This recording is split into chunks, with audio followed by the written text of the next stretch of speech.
Olá, seja bem-vindo a mais um audiobook aqui do canal. Meu nome é Kaique e hoje estaremos trazendo o livro chamado Curso Básico de Escola Austríaca, Economia, Ética e Direito, segunda edição, escrito por João Teodoro. Publicado no ano de 2022, autor João Teodoro, diagramação Fernando Fiore Chioca, João Teodoro, capa Fernando Fiore Chioca. Publicado no Instituto Rothbard. Livre para todos os públicos. Tem disponível a compra no site Uclap, em forma física, caso você queira. Eu tenho esse livro em forma física, inclusive. Farei aqui o audiobook deste livro neste vídeo. Então, vamos à leitura? Caso seja mando do seu coração, estarei deixando na descrição do vídeo o meu Pix, caso queira fazer algum tipo de doação. O trabalho é completamente voluntário e é feito por minha pessoa, utilizando minha voz. A narração é completamente feita por mim. Então, se você gostar do conteúdo, por favor, deixa uma doação aí com o Pix que encontra na descrição. Obrigado. Introdução. Estudar as ciências sociais é um grande desafio porque, ao seu objeto, o homem e as suas relações, não se aplicam os instrumentos de um laboratório nem a lousa de um matemático. Não se pode observar através de nenhuma lente fatos tais como preferências, valores, deveres, significados, sentidos, propósitos, lucros, prejuízos, cooperação e conflito. Tudo isso pertence a um escopo que não é o da matéria. Se pudéssemos observar e medir tais objetos, as ciências sociais seriam então um ramo da física. Mas tudo o que é fundamentalmente mental, os procedimentos próprios das ciências naturais não conseguem investigar. Então, como saber qual a forma mais justa de organização social? Como saber qual a mais próspera? Todas as ordens sociais são igualmente válidas e legítimas? Socialismo e capitalismo são mera questão de preferência pessoal e visão de mundo? Essas questões ficam irresolutas e o homem cai em um bronco relativismo quando não dispõe de critérios objetivos para tomar sua decisão. Mais do que um bronco relativismo, ele adota um míope emotivismo, guiando-se pelos assim considerados nobres sentimentos de compaixão e irmandade que alegadamente guarda no peito e que, no fim das contas, apenas o fazem se tornar um idiota útil e promotor de caridade com o dinheiro dos outros. Qualquer questão de ordem política põe-se refém do sentimento das massas, que é facilmente manipulado por quem tem mais dinheiro e é capaz de fazer as ideias mais esdrúxulas parecerem a única opção moral e a verdade parecer nazismo. A escola austríaca surge, então, como um oásis de certeza no deserto da dúvida. Sua doutrina, apegada à realidade real, não se fundamenta em dogmas ou juízos de valor, mas em verdades tão básicas e evidentes que se diriam truísmos. Proposições como valor é subjetivo, entre aspas, e entre aspas, ter agora é melhor do que ter depois, tudo o mais constante, fecha aspas, formam a base do seu edifício teórico. Nenhuma ideia absurda ou contra-intuitiva é invocada para que sua doutrina faça sentido. Antes, ela adota verdades que podem ser verificadas agora mesmo por qualquer indivíduo pensante no laboratório de sua própria percepção. E, no entanto, sendo assim tão simples e tão clara, recebe de alguns a acusação de dogmática e pseudocientífica por não adotar os mesmos procedimentos das ciências físicas e matemáticas. Mais à frente você será colocado diante de seu método para julgar por si mesmo se ele se aproxima ou se distancia da realidade que você vive. Iniciaremos por uma breve história de suas origens, desde os precursores da ciência econômica até o pai da escola austríaca. Depois, passaremos a expor o seu método, baseado na ciência da ação humana, denominada por Mises de praxeologia. Isso superado, vamos ao estudo da economia em si, desde os seus elementos primordiais até as crises econômicas em larga escala. Tudo isso será feito em um passo a passo lógico e didático para que você, mesmo que nunca tenha lido nada de economia, consiga entender. Após apresentarmos o corpo teórico da economia da escola austríaca, passaremos à análise de suas teorias éticas, começando pelo utilitarismo de Ludwig von Mises e indo desembocar na ética argumentativa de Hans Hermann Hoppe, não sem antes visitar o justnaturalismo de Murray Rothbard. Por fim, ser-lhe-ão apresentados os fundamentos de uma teoria austríaca do direito baseada em suas conclusões éticas. Parte dessa doutrina, devo dizer, não se afigura ainda a posição majoritária da escola austríaca, mas se trata do meu próprio ponto de vista, formado a partir de estudos e reflexões e ainda em desenvolvimento. Este curso representará um grande salto no crescimento filosófico e intelectual do leitor, que será colocado diante de importantes questões éticas, jurídicas e econômicas da humanidade, sendo-lhe tudo isso exposto da maneira mais clara, sucinta e didática que pude. Meu desejo é que você conclua este curso com a convicção de saber como a realidade social humana funciona, em seus elementos mais básicos, e guarde, contudo, a humildade de se reconhecer ignorante demais para querer controlá-la.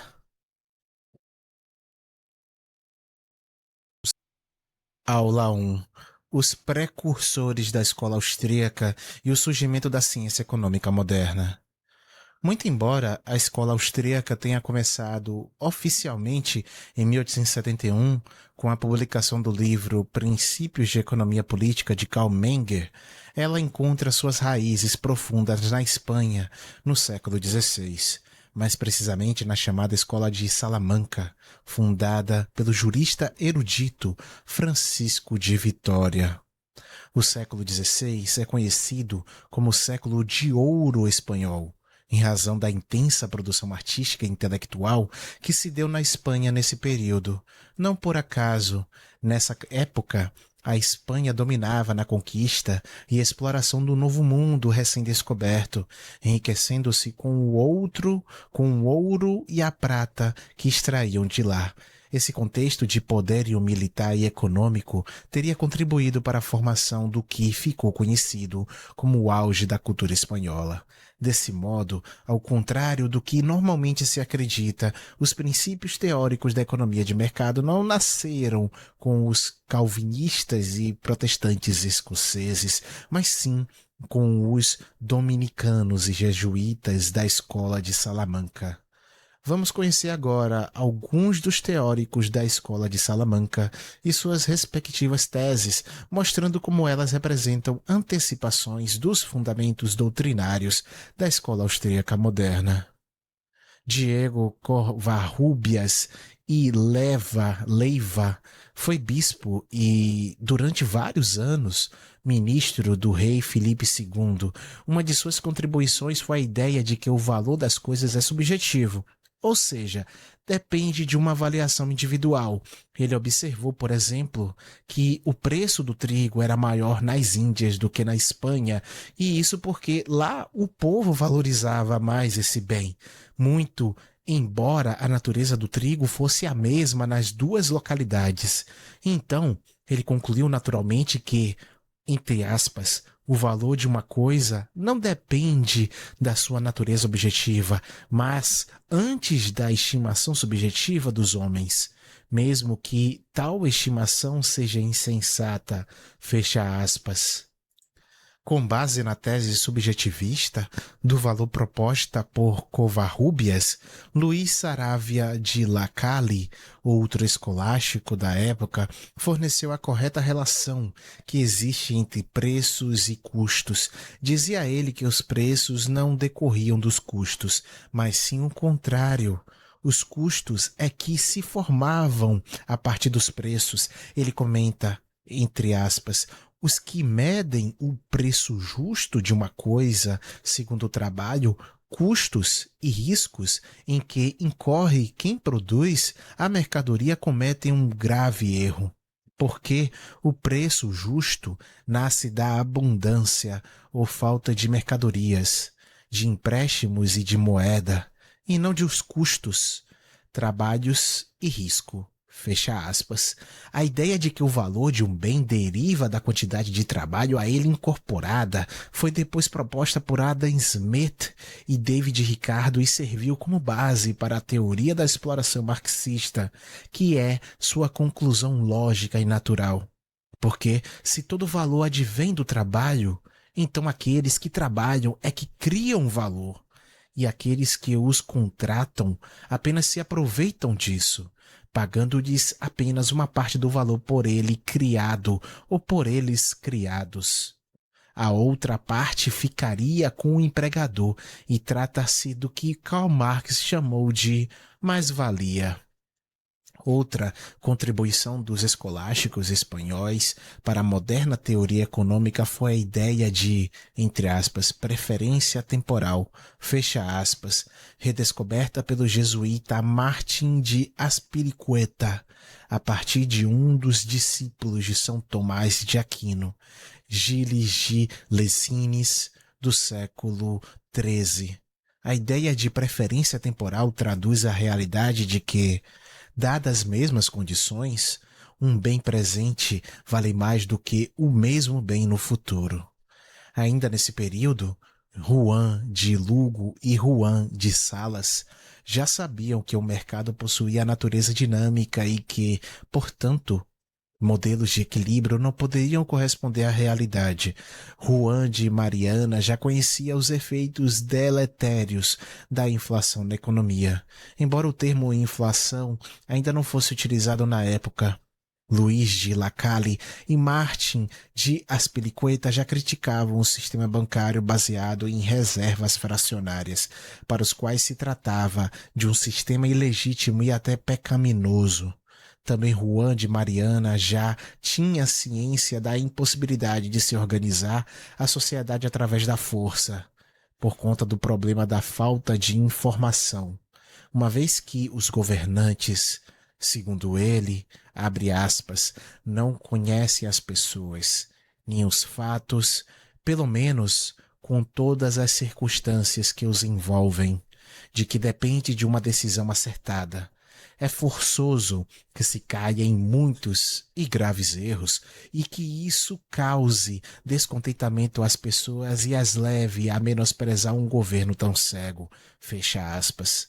Em outras palavras, Juan de Mariana sabia que uma única mente, nenhum grupo de homens jamais poderiam ter o acúmulo de conhecimento e informação necessários para saber coordenar as ações dos indivíduos dentro de uma sociedade mutante e complexa. Por fim, os salamanqueses, os salamanquenses, também já consideravam que intervenções do governo na economia representavam violações do direito natural. Essas lições, contudo, apesar de brilhantes, logo deixaram de exercer influência no pensamento econômico, segundo Jesus Huerta de Soto, por causa, de um lado, do sucesso da reforma protestante e, de outro lado, por causa da influência que as ideias de Adam Smith e seus seguidores tiveram na história do pensamento econômico. Coube a Karl Menger, então, redescobrir e impulsionar aqueles princípios descobertos pelos escolásticos espanhóis. Embora os escolásticos falassem de temas econômicos e estudassem o mercado, naquele período que não se havia ainda dado forma ao que hoje chamamos de ciência econômica. Isto é, a ciência economia não havia ainda se estabelecido como um ramo autônomo do saber e, apesar de todos atribuírem a Adam Smith o nascimento dessa ciência após a publicação de A Riqueza das Nações no século XVIII, o banqueiro e comerciante fraco-irlandês Richard Cantillon já havia publicado o primeiro tratado de economia há mais de 4 décadas antes. Segundo Stanley Jevons, o Essai de Cantillon, Essai sur la nature du commerce en général, foi o primeiro tratado de economia. E Charles Guide, historiador da economia, afirma que essa obra foi a primeira a dar um tratamento sistemático à economia política. É Cantillon quem faz jus, portanto, a alcunha de pai da economia moderna. Antes dele, a economia era tratada dentro de um contexto de estudos morais e políticos, não como ciência particular e autônoma. Foi ele o primeiro a separá-la das outras áreas de conhecimento a que normalmente se subordinava e dar-lhe sua dignidade de que goza hoje, tendo oferecido, em sua obra, uma análise bastante abrangente da economia de mercado e seus elementos. Aula 2. A Revolução Marginalista. Com o sucesso da influência de Adam Smith sobre o pensamento econômico, a chamada escola clássica, que envolvia Smith, Ricardo e outros grandes economistas, tornou-se o paradigma teórico da economia política. Além da tese do equilíbrio, segundo a qual a economia de mercado possui informações dadas, entre aspas, que permitiriam criar relações matemáticas certas ou probabilísticas entre alguns elementos, podendo obter, assim, funções de oferta e demanda. Esses teóricos esposavam também a tese do valor-trabalho, que sustenta que o valor de um bem deriva da quantidade de trabalho empregado no processo de produção desse bem. Adam Smith diz que, abre aspas, o preço real de qualquer coisa, o que realmente custa ao homem que deseja obtê-la, é a fadiga e o esforço de adquiri-la. Fecha aspas. Ricardo endossa essa tese, dizendo que esse é de fato o fundamento do, entre aspas, valor de troca, fecha aspas, de todas as coisas, com exceção, acrescenta ele, daquelas coisas que, abre aspas, não podem ser multiplicadas pela atividade humana, fecha aspas, como pinturas famosas e vinhos de qualidade peculiar, cujo valor é determinado então pela escassez. É interessante notar que a teoria de Ricardo já começa com uma exceção, pela qual ele acaba admitindo que a tese do valor-trabalho não se aplica a todas as coisas. Além disso, essa teoria não resolve aquilo que ficou conhecido como o paradoxo do valor. Porque a água, que é bastante útil, custa bem menos que o diamante. Evidentemente, havia alguma coisa de errado com a teoria. Foi na década de 1870 que 3 economistas mudariam o enfoque da teoria do valor, de maneira totalmente independente, isto é, sem que tivesse um conhecimento dos avanços perpetrados pelos outros. Trata-se de Karl Menger, com a publicação de seus Princípios de Economia Política, em 1871, William Stanley Jevons, com a Teoria da Economia Política, também em 1871, e Leon Walras, que em 1874 publicou Os Elementos da Teoria Política Pura. O avanço trazido por esses 3 autores foi o de tirar a origem do valor dos bens da quantidade de trabalho necessário e colocá-la na utilidade que os bens representavam para o consumidor. Eles mudariam o foco do produto para o consumidor, do objeto para o sujeito. O valor derivava, agora, das avaliações subjetivas do consumidor sobre os bens e não de custos e do trabalho empregados na sua produção. Utilidade, segundo Menger, é a aptidão que uma coisa tem para servir à satisfação de necessidades humanas. Para Jevons, influenciado pelo utilitarismo de Jeremy Bentham, é a quantidade de um objeto, serviço ou ação que o torna capaz de dar prazer aos indivíduos ou afastá-los do sofrimento. E, para Walras, um bem é útil desde que possa servir a um uso qualquer, desde que atenda a uma necessidade qualquer e permita a sua satisfação.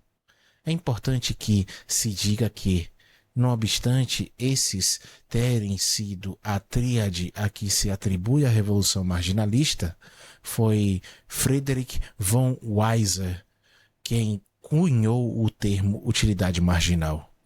Essas definições de utilidade não diferem muito, mas há uma diferença substancial entre, de um lado, as teorias de Jevons e Walras e, de outro, a de Carl Menger. Acontece que Jevons e Walras consideram fundamental expor a teoria da utilidade em termos matemáticos, diz Stanley Jevons em A Teoria da Economia Política. Abre aspas. É claro que, se a economia deve ser, em absoluto, uma ciência, deve ser uma ciência matemática. Fecha aspas. Ele reconhece que se pode objetar que prazer e sofrimento não são passíveis de mensuração, mas afirma que os medirá a partir dos seus efeitos quantitativos. Leon Walras se manifesta no mesmo sentido, afirmando que a dificuldade em medir a utilidade não é insuperável e supõe que seja possível quantificá-la. A partir daí, ele começa a expor as suas equações. Nos Princípios de Economia Política, de Menger, contudo, não há absolutamente nenhuma equação. Ele expõe sua teoria exclusivamente em termos de linguagem corrente, por focar nas relações causais e concretas que acontecem na vida real. Sua análise foi rotulada de, entre aspas, casual realista. Segundo Matheus e Macharge, em Menger, as utilidades marginais são finitas e discretas, ao passo que em Jevons e Walras elas são contínuas e infinitesimais, o que as torna passíveis de serem empregadas em equações diferenciais. Na prática, se uma unidade marginal é infinitesimal e faz parte de uma função de utilidade já existente, pode-se definir matematicamente uma solução ótima para as alocações. Contudo, se a unidade é discreta, isso significa que ela é possuída por um ser agente, o qual deverá, portanto, escolher em que irá empregá-la. E não será possível conhecer sua melhor forma de alocação a partir de um cálculo abstrato. Dessa forma, enquanto Jevons e Walras nos levam a uma ciência econômica de funções pressupostas de um mundo estático, Menger nos conduz a uma ciência econômica de escolhas reais em um mundo em constante transformação, colocando-nos assim em conformidade com a realidade. Aula 3. A tradição praxeológica antes de Mises.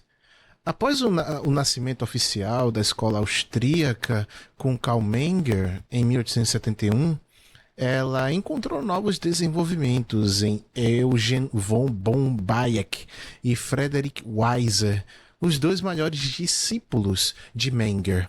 Mas foi somente no trabalho de Ludwig von Mises que a escola austríaca encontrou finalmente a sistematização do seu método distintivo, a praxeologia. Conquanto a praxeologia tenha sido sistematizada por Mises em 1949 em seu Tratado Econômico Ação Humana, afirma Murray Rothbard que o método praxeológico, isto é, aquele centrado na ação do indivíduo, já era utilizado por economistas anteriores a Mises e considerado o método natural de estudar economia. Pode-se definir praxeologia como a ciência que estuda a ação humana, sendo a ação humana definida pelo próprio Mises como comportamento propositado. A praxeologia estuda, por conseguinte, o conceito de ação enquanto comportamento propositado e suas implicações formais. Note que a praxeologia investiga o conceito de ação e não as ações reais, uma vez que isso fugiria do seu escopo. O escopo da praxeologia é puramente formal e lógico. A praxeologia não estuda as causas e efeitos do comportamento humano histórico. Ela não estuda por que alguém faz ou fez alguma coisa. Ela não investiga, por exemplo, os motivos psicológicos que levam um indivíduo a gastar todo o seu dinheiro em uma camisa, nem muito menos os efeitos dessa escolha. Ela investiga o fato formal de que escolhas são feitas e ações são executadas. Ela sabe que todo ser racional empreende ações, seja elas tolas, seja elas sábias, e que toda ação pressupõe os mesmos elementos, a saber, valor, propósito, tempo, custo, causalidade, incerteza, escassez e outros. Por isso, a praxeologia é uma ciência a priori, ou seja, que não depende da experiência. Antes, a experiência é que depende dela para ser corretamente interpretada. Assim, quando eu vejo alguém agindo, isso pressupõe que eu já sei o que é uma ação. Se eu não soubesse o que é uma ação, eu jamais enxergaria seres agindo, mas apenas corpos se movimentando aleatoriamente. Porém, antes de Mises ter genialmente sistematizado esse conhecimento, de modo que agora ele nos pareça tão claro e evidente, outros indivíduos já faziam considerações semelhantes, partindo do pressuposto de que o objeto da economia era justamente a ação e as escolhas individuais e não relações objetivas matematizáveis. Murray Rothbard destaca aqueles que seriam as principais figuras do que ele chama de tradição praxeológica, a começar pelo economista francês do início do século XIX, Jean-Baptiste Say.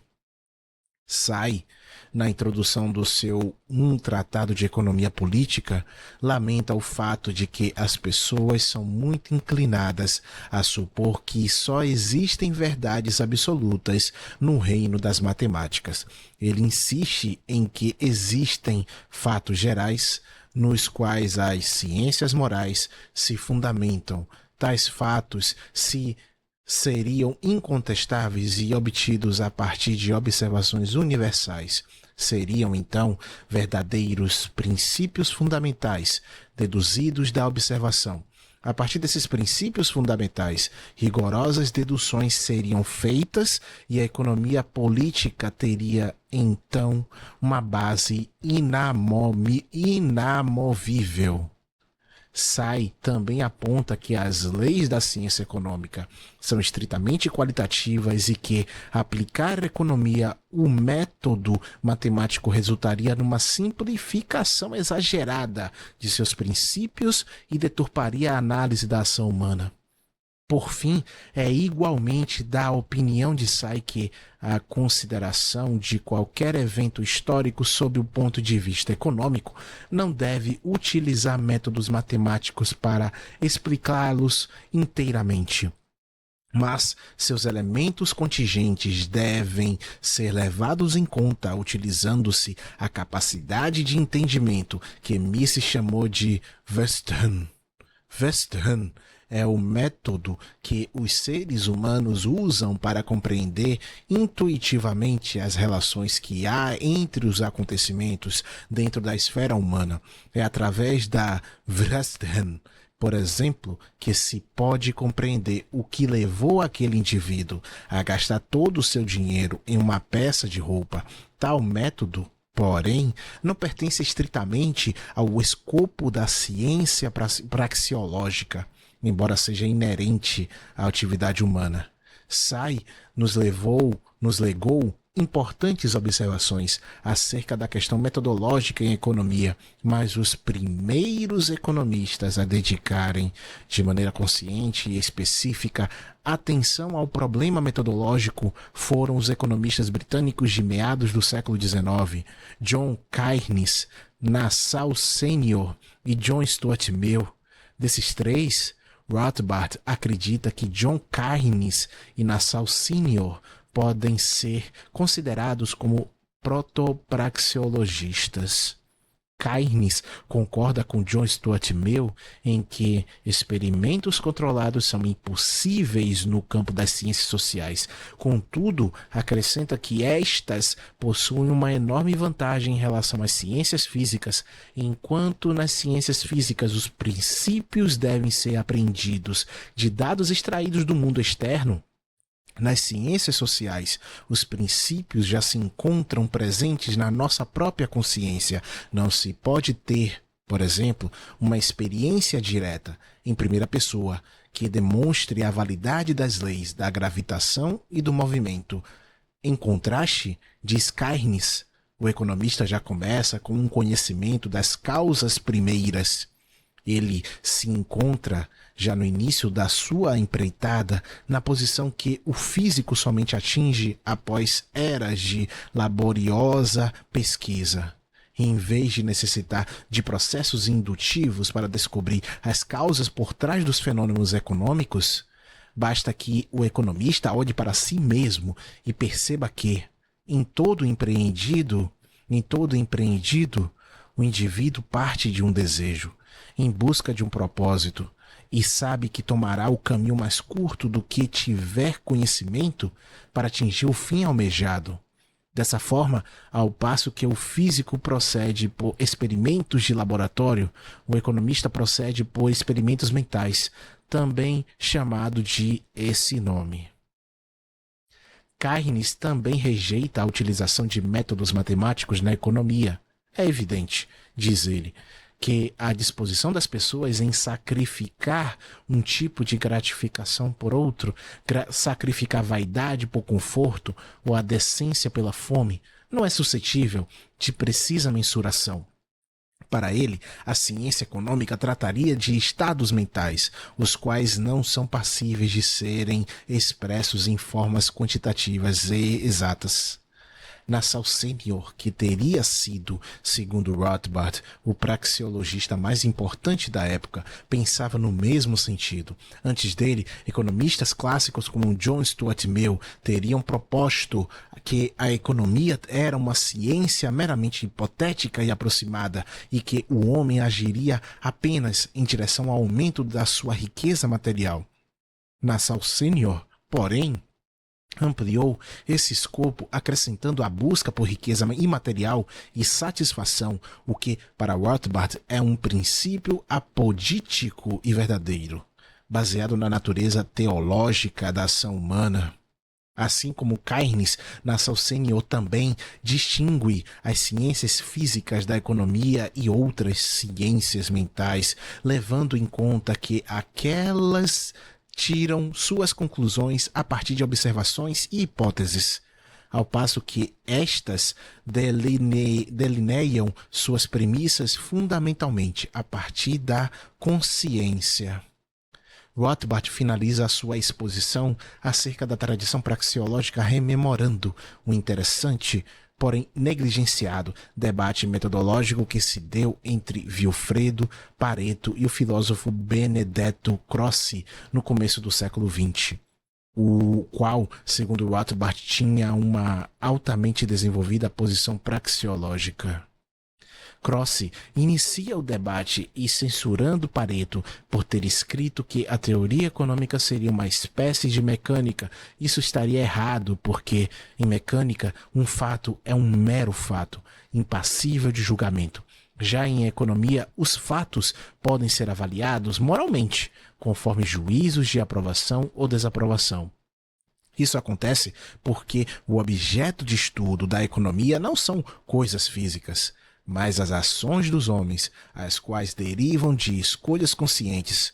Croce, com uma mentalidade claramente praxeologista, afirma que não se devem estudar os resultados das ações, e sim as ações mesmas. Em sua resposta, Pareto reitera a similaridade entre economia e física e diz: vejo que você emprega o termo valor. Eu não uso mais esse termo porque não sei o que ele significaria para outras pessoas. Esse seria um termo vago e complexo. A economia lidaria com relações entre quantidades de coisas, portanto, com relações objetivas, e não relações entre conceitos mentais. Dizer que a economia deveria lidar com as próprias ações seria uma antiga falácia científica. A ciência antiga, disse Pareto, queria proceder a partir da origem dos fatos. A ciência moderna parte dos fatos e procede em direção à origem, a um ritmo extremamente lento.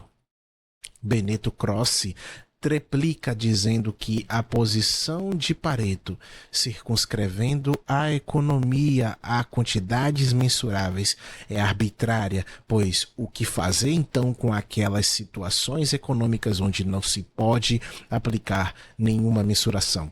Pareto aqui estaria sendo metafísico, enquanto Croce seria o verdadeiro empirista. Seu postulado metafísico implícito, argumenta Croce, é este que os fatos da atividade do homem são da mesma natureza dos fatos físicos, que tanto em um caso como no outro nós só podemos observar regularidade e daí deduzir consequências, sem jamais penetrar na natureza íntima dos fatos, como você defenderia esse seu postulado, a não ser por um monismo metafísico. E Croce continua: eu me atenho à experiência. Ela me mostra a distinção fundamental entre externo e interno, entre físico e metal, entre mecânica e teologia, entre passividade e atividade. Quanto ao conceito de valor, Croce afirma que tal conceito é percebido diretamente na nossa consciência. Pareto, no entanto, finca pé em sua posição e ambos permanecem em desacordo, tal como ainda acontece hoje entre a prioristas e empiristas na seara das escolas econômicas. Através desses relatos pode-se observar que a tese segundo a qual o objeto central da economia é a ação humana não surgiu originalmente de Ludwig von Mises, possuindo adeptos mais antigos. Foi Mises, entretanto, que sistematizou tal conhecimento e o transformou no método oficial da escola austríaca.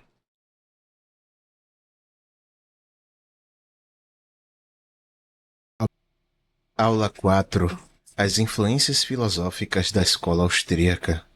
Ao adentrarmos na questão epistemológica da escola austríaca, é importante que se tenha uma noção básica sobre suas raízes filosóficas que se encontram no que há de mais nobre na filosofia. Karl Menger, o fundador da escola austríaca, e Ludwig von Mises, o sistematizador do seu método, não apareceram com as ideias prontas em suas cabeças, mas se sustentaram sobre os ombros de outros gigantes que os precederam. Segundo David Gordon, pode-se remeter à influência filosófica de Menger a Aristóteles através de Franz Brentano. Franz Brentano foi um professor da Universidade de Viena durante o fim do século XIX e era um colega e amigo de Karl Menger. Ele sustentou a importância da internacionalidade nas ações, a qual seria uma espécie de ato mental. Teria sido sob influência dessa ideia que Menger desenvolveu a sua teoria do valor subjetivo. O segundo grande expoente da escola austríaca, que foi Eugen von Bayek, também foi indiretamente influenciado por Aristóteles, mas por intermédio do filósofo medieval William de Ockham. Ele teria tirado desse autor a ideia de que um conceito, para ter significado, deve poder ser remetido às suas origens na percepção. Isto é, se um conceito não faz referência a algo que eu possa experimentar diretamente na realidade, ele não possui significado. Assim, para deixar claro, segundo William de Ockham, o conceito deve se referir a algo diretamente perceptível pelos sentidos, ou deve ser derivado de um conceito que faça tal referência direita ou direta. Já Mises foi, sobretudo, influenciado por Immanuel Kant, o que se observa pela adoção da ideia de que existem categorias mentais que precedem e tornam possível toda a experiência. Para Mises, só é possível reconhecer o que é uma ação na realidade porque já temos a categoria ação humana a priori em nossa mente. Sem isso, observaríamos apenas movimentos corporais e não ações com sentido e finalidade. A partir desse ponto, é importante esclarecer algo sobre a natureza das proposições da praxeologia e sua relação com a filosofia kantiana. Segundo Kant, existem dois tipos de proposições, as analíticas e as sintéticas. As analíticas dizem algo sobre que já estava implícito no conceito do objeto. Por exemplo, o quadrado possui quatro lados. As sintéticas dizem algo que não estava implícito no conceito do objeto. Por exemplo, o quadrado é azul. Estas se dividiriam, por sua vez, em dois outros tipos, as a priori e as a posteriori. As proposições sintéticas a priori seriam aquelas que dizem algo novo sobre o objeto sem recorrer à experiência. Por exemplo, a menor distância entre dois pontos é uma linha reta, e as a posteriori diriam algo novo sobre o objeto a partir da experiência. Por exemplo, a fruta está madura. Hans Hermann Hoppe, o último grande intelectual da escola austríaca até o presente momento, de cuja contribuição para a teoria da justiça falaremos mais à frente no curso, afirma que as proposições da praxeologia são sintéticas a priori. Contudo, é preciso ter em mente que, segundo Mises, a praxeologia estuda as implicações do conceito de ação, de onde suas conclusões são derivadas. Assim ele diz: todos os conceitos e teoremas da praxeologia estão implícitos na categoria ação humana. A tarefa fundamental consiste em extraí-los e deduzi-los, em explicar suas implicações e definir as condições universais da ação em si. Desse modo, pode-se concluir, acompanhando o pensamento de Daniel Sanchez, que as proposições da praxeologia não são sintéticas a priori, mas analíticas, uma vez que extraem do conceito de ação aquilo que já fazia parte dele, aquilo que já estava contido dentro dele, analogamente a um arquivo WinRAR sendo descompactado. Isso não quer dizer que a praxeologia não forneça conhecimento novo. Ela fornece conhecimento novo no sentido de que ela lança luz sobre o que estava oculto e ordena o que estava disperso. As conclusões da trigonometria já estão todas contidas na definição de triângulo, e nem por isso se diz que essa ciência é puramente tautológica. Ao contrário de Hope e Mises, que segue uma linha kantiana, Rothbard se identifica mais com a tradição aristotélico-tomista, o que fica bastante claro nas primeiras páginas do seu livro A Ética da Liberdade, em que assume uma posição alinhada com o justnaturalismo. Uma implicação da posição tomista de Rothbard é ele considerar que o pensamento se adequa à realidade, ao passo que a posição kantiana de Mises diria o contrário, que é a realidade que se conforma ao pensamento. Isso enquadraria Rothbard como um realista ontológico tradicional e Mises como um realista empírico. O realismo empírico, mais conhecido como idealismo transcendental, é uma posição ontológica proposta por Kant, segundo a qual nós só temos acesso aos fenômenos enquanto percebidos por nossas categorias, e não as coisas em si mesmas. As categorias, diz Emmanuel Kant, são conceitos que prescrevem leis a priori. aos fenômenos. Ou seja, eu não vejo os fenômenos como as coisas em si, mas tais como são percebidos segundo a estrutura a priori da mente humana. Assim, Kant elucida na crítica da razão pura. Nós procuramos dizer, pois, que toda a nossa intuição não é senão a representação dos fenômenos, que as coisas que intuímos não são em si mesmas tal como as intuímos, nem as suas relações constituídas em si mesmas tal como nos aparecem, e que, se suprimíssemos o nosso sujeito, ou simplesmente a constituição subjetiva dos sentidos em geral, toda a constituição, todas as relações dos objetos no espaço e no tempo desapareceriam, não podendo, como fenômenos, existir em si mesmos, mas apenas em nós. Observe que Kant diz em nós e não em mim, indicando que a realidade que experimentamos é coletivamente objetiva. Existe um equívoco generalizado sobre a interpretação do idealismo transcendental kantiano. Muitos acreditam que esse idealismo significa que o ser humano não tem acesso à realidade, mas apenas a fantasmagorias que aparecem à sua volta, não existindo uma realidade objetiva.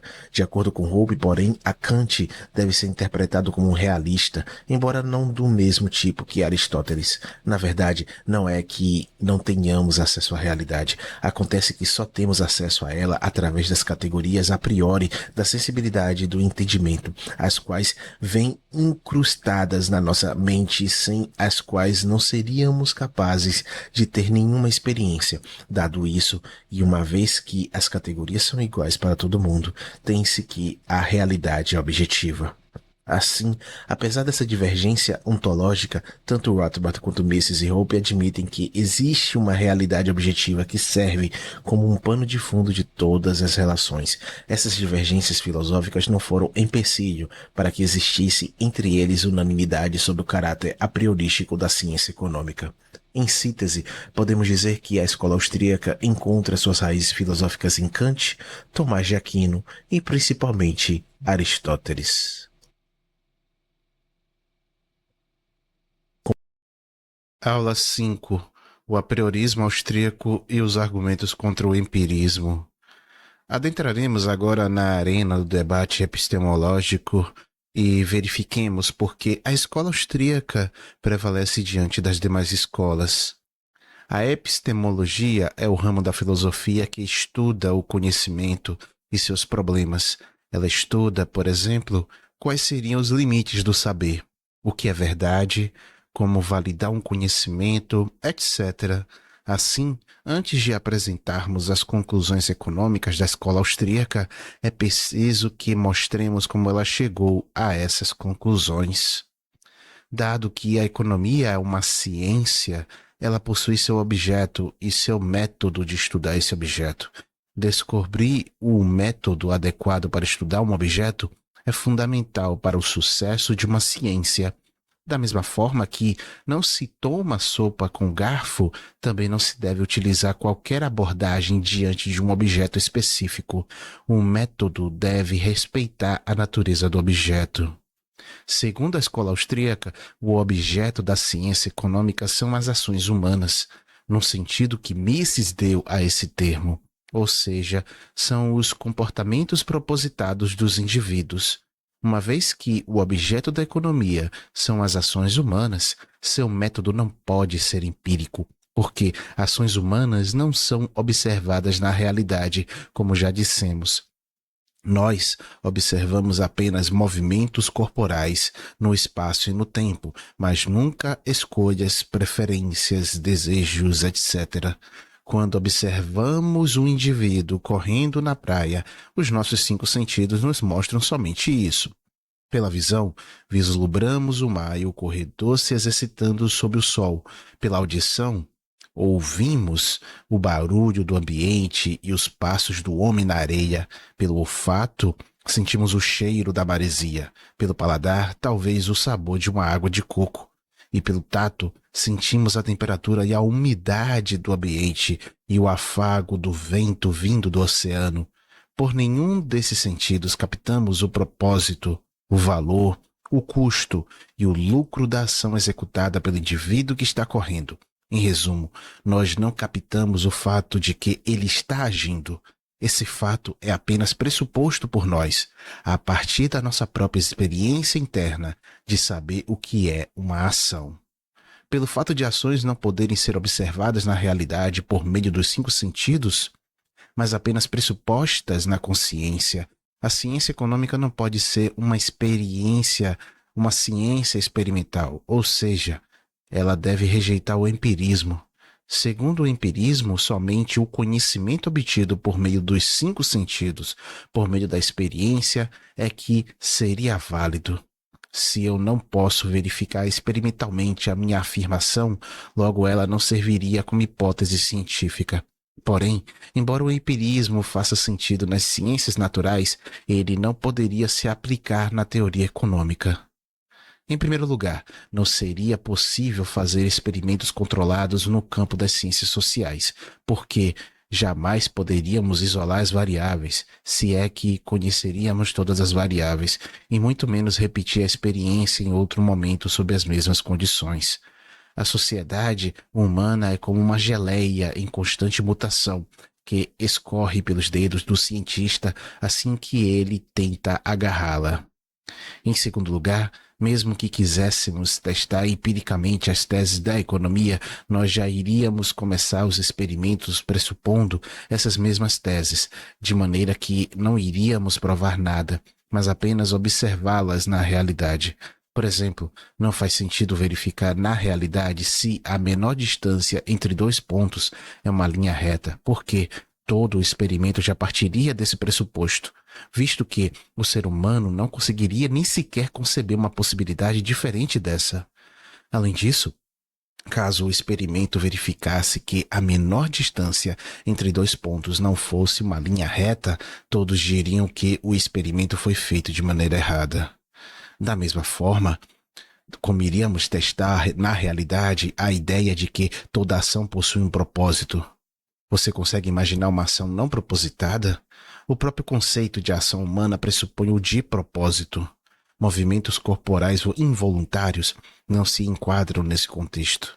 Isso acontece porque a ação é uma categoria mental, algo que já está impregnado no pano de fundo da mente, assim como não conseguiríamos fazer um experimento sem pressupor o espaço, ou imaginar 2 ou mais 2 não dando 4. Também não conseguiríamos conceber uma ação humana sem as suas categorias essenciais, como a de propósito, valor, custos, etc. Como o empirismo verificaria a existência do espaço? Como ele verificaria, além disso, a existência do tempo? Ora, tanto o espaço quanto o tempo já estão pressupostos em toda a experiência que é feita. Na verdade, nem sequer ter uma experiência seria possível se esses conceitos já não estivessem instalados na nossa cabeça. O fato de o espaço ser um conceito a priori, como o conceito de ação, é que torna a geometria, que estuda as relações no espaço, uma ciência a priori. Também assim é com a praxeologia, donde a economia tira suas conclusões.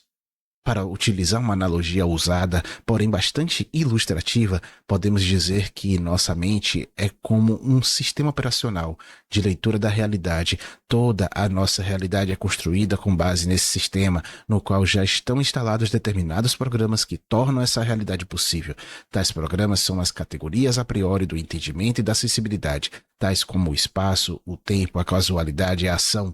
Tente imaginar algo fora do espaço ou fora do tempo para ver o que acontece. Então, por considerar que toda a teoria econômica é erigida sobre um fundamento absoluto, independente da experiência até anterior a ela, a escola austríaca se enquadra como uma escola a priorista e racionalista, em oposição ao empirismo que está em voga. Expliquemos agora quais são esses pressupostos absolutos que sustentam o corpo teórico da escola austríaca. O pressuposto é o conceito de ação, como já foi explicado. Esse conceito não pode ser provado nem refutado, pois pertence ao pano de fundo da própria discussão, uma vez que argumentar ou discutir é uma ação. Além dessa premissa, a ciência econômica, para ficar completa, necessita de mais dois postulados, os quais não são absolutamente necessários, como o conceito de ação, mas podem-se dizer também inquestionáveis, de tão claros e evidentes. O primeiro postulado é o da desutilidade do trabalho, que também pode ser formulado como lazer é um bem de consumo. Isso quer dizer que os homens, em geral, preferem o lazer ao trabalho. O segundo postulado é o da diversidade de recursos, segundo o qual os recursos humanos e naturais são diversos e desigualmente distribuídos na Terra. É daí que surge a necessidade da divisão do trabalho, para que produzamos mais e melhor. Segundo Rothbard, utilizando-se o conceito de ação humana, mas esses dois postulados pode-se erigir com segurança todo o edifício da ciência econômica, sem a necessidade de nenhum experimento, apenas pelo emprego de deduções lógicas, como você verá mais adiante. Conclui-se, assim, que o método legítimo da ciência econômica é o método lógico-dedutivo. As escolas de pensamento econômico que esposam algum tipo de empirismo acusam a escola austríaca de ser anticientífica por não utilizar os métodos geralmente empregados nas ciências naturais, que nos últimos anos têm alavancado tão magnificamente. Após o século XIX, começou a dominar entre os intelectuais o pensamento de que algo só é científico se for quantificável ou verificável. Assim, uma vez que a praxeologia não é nem quantificável nem verificável, então ela seria mera tautologia ou mero dogma ideológico. Existe, contudo, uma diferença fundamental entre os objetos das ciências naturais e o objeto da economia. Sucede que os objetos físico-naturais estão submetidos à lei da casualidade, ao passo que o homem, objeto das ciências sociais, é um ser autodeterminável. Os acontecimentos físicos são causais, já os acontecimentos humanos são teológicos. Uma pedra não escolhe que vai cair. Nem um rio escolhe que correrá em direção ao oceano, mas o homem escolhe o que vai fazer, seja a escolha consciente, seja inconsciente. O reconhecimento da necessidade de dois métodos para dois objetos essencialmente distintos é chamado de dualismo metodológico, o qual abordaremos novamente na aula a seguir. Dado isso, fica claro que quem assume uma postura equivocada diante da realidade são os empiristas que buscam estudar objetos teológicos com base numa abordagem causal ou causal. Se você for a um restaurante um dia e vir alguém tomando sopa de garfo, já sabe que é um empirista. Além disso, a tese de que toda afirmação deve poder ser testada é, ela própria, uma afirmação que não pode ser testada, o que a faz cair numa autocontradição. O próprio empirismo teria de recorrer a conhecimentos a priori para ter uma base. É impossível fazer qualquer afirmação sem pressupor muitas outras afirmações, de modo que o apriorismo é simplesmente inescapável. O que nos cabe fazer é descobrir quais dessas afirmações se encontram no primeiro piso, isto é, quais delas constituem a fundação absoluta de todo o conhecimento humano, e a partir delas erigir um conhecimento absolutamente fundamentado. Tais afirmações seriam aqueles que não podem ser provadas sem petição de princípio, ou seja, sem serem admitidas como verdadeiras logo de início, nem sequer refutadas sem que se caia em uma contradição. O conceito de ação humana é um conhecimento desse tipo, pois qualquer tentativa de prová-lo já iria pressupô-lo, uma vez que demonstrar algo é uma ação. E toda tentativa de refutá-lo também iria pressupô-lo, uma vez que refutar também é uma ação. Com isso, obtemos um fundamento seguro e absoluto para a nossa ciência.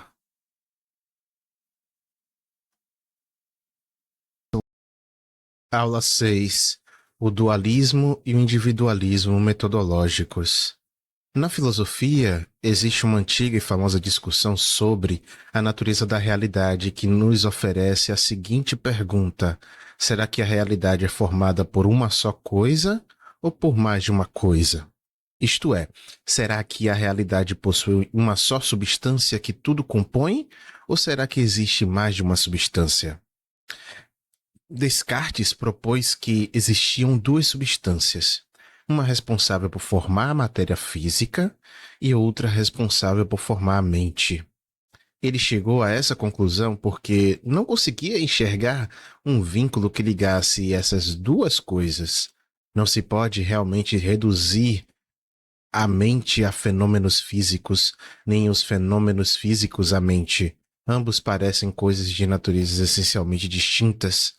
O universo seria então composto de duas substâncias, a matéria e o espírito. Essa posição é chamada de dualismo ontológico.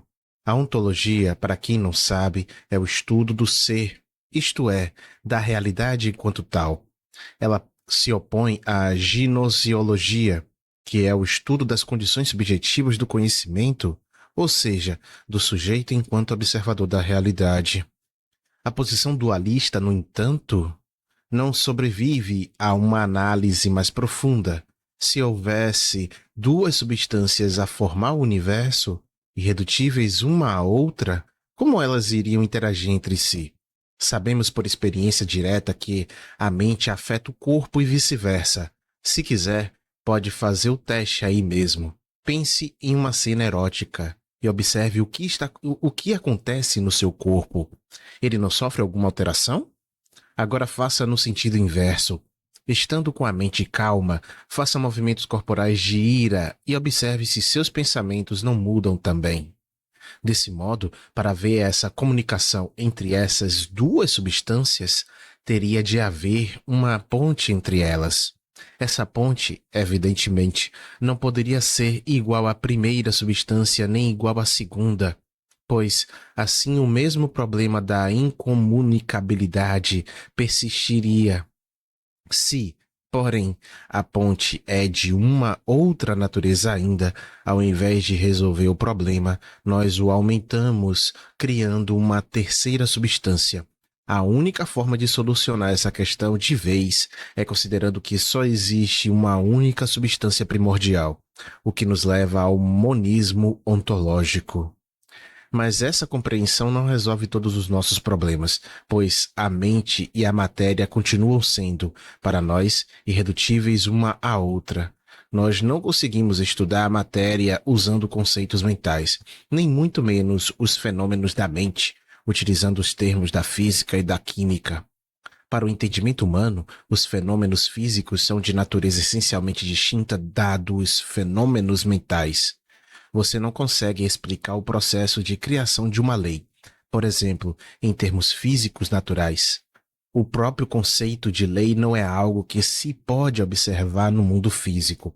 Você pode observar homens numa sala emitindo sons vocais e fazendo gestos, mas isso por si só não nos revelaria que eles estão na verdade votando uma lei.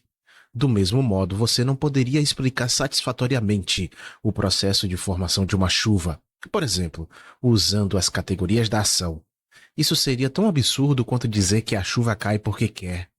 Esse tipo de explicação de fenômenos naturais é chamado de animismo e é o estágio mais primitivo do conhecimento humano. É interessante observar que o ser humano começou suas tentativas de explicar os fenômenos naturais através de uma projeção do que ele próprio fazia. Uma vez que o conceito de casualidade ainda não estava claro para o homem, ele considerou que os fenômenos físicos agiam tal como ele agia. Isto é, com vontade e propósito. Tudo que o ser humano não conseguia explicar casualmente, ele atribuía a uma vontade oculta ou a uma causa mística. À medida que o intelecto humano foi evoluindo, ele começou a perceber que os fenômenos possuíam explicações causais e determinísticas, que nada tinham a ver com uma vontade oculta. Pouco a pouco, o âmbito da teologia foi perdendo espaço para o princípio da causalidade. Porém, no século XIX, o jogo virou totalmente e a teologia foi excluída do âmbito das ciências. A partir desse ponto, nada mais possuía uma explicação teológica. Tudo era deterministicamente causado, até mesmo as ações humanas. Essa conclusão radical, entretanto, também não se sustenta, uma vez que é impossível explicar os fenômenos sociais com base somente em considerações físico-químicas. É preciso levar em conta a vontade humana e outros conceitos mentais, como significado, verdade, falsidade, intenção, etc., para que esses fenômenos façam sentido. Embora seja possível afirmar, como Mises, que todas as ações humanas são mesmo submetidas ao princípio da causalidade, sendo predeterminadas e não havendo aí espaço nenhum para escolha, ainda assim, como o próprio Mises sustenta, nosso conhecimento ainda não chegou a esse ponto em que consegue explicar tudo em termos físico-naturais, de modo que precisa recorrer às categorias mentais para explicar os fenômenos da sociedade e do indivíduo. Mises era ele próprio um determinista, mas assumia a necessidade de um método específico para o estudo do homem, método esse que seria essencialmente distinto dos métodos aplicados às ciências naturais. Por esse motivo, ele defendia o chamado dualismo metodológico. O dualismo metodológico não rejeita nem contradiz o monismo ontológico. Trata-se de uma posição pragmática e ao mesmo tempo racional. Uma vez que a mente humana não consegue enxergar a realidade a não ser por intermédio dessas duas categorias diferentes, a saber, a causalidade e a teologia. O indivíduo humano experiencia tanto uma realidade interna quanto uma externa e não pode evitá-lo. Embora saibamos, pela razão, que só uma substância existe, nossa mente não consegue senão enxergar duas que são uma irredutível à outra. Daí, a nossa ciência, para ser completa para nós, tem de adotar dois métodos distintos, um para as ciências naturais e um para as ciências sociais, sem prejuízo das possíveis interseções entre essas duas áreas. Kant explicaria essa dicotomia de outra maneira. Para Kant, a realidade externa, pautada no princípio da causalidade, faz parte do que ele chama de fenômeno, o mundo enquanto observado por nossa consciência, e a realidade interna, a qual não estaria submetida à causalidade, mas a liberdade faz parte do que ele chama de número. Númeno. O número, para Kant, é aquele aspecto da realidade que não está submetido às nossas categorias mentais. Ele não é condicionado por elas. Assim, o ser humano seria ao mesmo tempo fenômeno e númeno, isto é, estaria ao mesmo tempo submetido à causalidade e livre dela, a depender do ponto de vista. Independentemente dessas considerações metafísicas, a verdade é que, como já foi explicado, nós não conseguimos explicar fenômenos sociais em termos de fenômenos físicos, o que nos conduz à necessidade de adotar o dualismo metodológico. A escola austríaca também adota o chamado individualismo metodológico. Ora, se ações se originam a partir da mente, isso significa que apenas indivíduos agem, pois apenas indivíduos possuem mentes. Tal reconhecimento, por sua vez, nos leva a eliminar dos nossos estudos econômicos a referência a metáforas coletivas usadas como se fossem entidades reais. Por exemplo, ao explicarmos o fenômeno da recessão econômica, não podemos simplesmente dizer que foi o capitalismo que lhe deu causa, uma vez que o capitalismo não é um ser agente, é apenas uma abstração, e abstrações não agem. O que aconteceu foi que indivíduos determinados realizaram ações determinadas, as quais tiveram como resultado a recessão. Não foram os italianos que escreveram a Divina Comédia, e se Dante Alighieri, um indivíduo determinado, não foram os Estados Unidos que pisaram na Lua, e sim Neil Armstrong, com a ajuda de muitos outros indivíduos que fizeram parte do projeto. Não é a sociedade que leva um homem a cometer crimes, e sim diversos fatores particulares que contribuíram positiva ou negativamente para a formação desse homem. Considerar que um coletivo é um ser agente real é transformar uma abstração em uma realidade concreta, quando a única realidade concreta observável é o indivíduo. O que você vê por aí não são coletivos, mas indivíduos coletivamente organizados. Quando indivíduos compartilham de um mesmo propósito, eles tendem a se reunir para atingi-lo com mais facilidade. Isso não significa que quem está agindo é o grupo. Dizer que o grupo age é apenas uma metáfora simplificativa. É mais fácil dizer que o grupo age do que dizer que indivíduos A, B, C, D, E, etc., organizados de tal e tal modo, agem. Quando o governo cria uma lei, não foi a entidade abstrata governo que criou a lei, e sim um conjunto de indivíduos minimamente organizados, dos quais alguns muitas vezes nem queriam que a lei fosse criada e lutaram contra ela. Desse modo, quando hipostasiamos entidades coletivas, considerando-as objetos reais, estamos simplificando demasiadamente a realidade e às vezes até cometendo injustiças contra indivíduos que agiram contra o resultado que seu próprio governo ou que seu próprio grupo produziu. Além disso, para deixar claro que grupos não são coisas reais, basta lembrar que um mesmo indivíduo pode ser considerado membro de diversos grupos distintos e até antagônicos. Um brasileiro pode torcer contra a seleção brasileira de futebol. Um autor best-seller pode querer o fim das leis de direitos autorais, e um trabalhador da indústria pode lutar contra a existência da justiça do trabalho, cada qual com seus motivos particulares. Não existem interesses comuns, só existem interesses individuais. Pessoas diferentes se reúnem em um mesmo grupo por motivos diferentes e muitas vezes até com propósitos diferentes. Cada pessoa possui motivações e ambições específicas, ainda que se ajuntem provisoriamente em um grupo para atingir determinado fim. Portanto, fica evidente que a forma mais realista de estudar os fenômenos sociais em geral e a economia de mercado em particular é considerando que todos os acontecimentos da história humana são redutíveis a ações individuais. É por essa razão que a escola austríaca adota o individualismo metodológico como um dos seus fundamentos.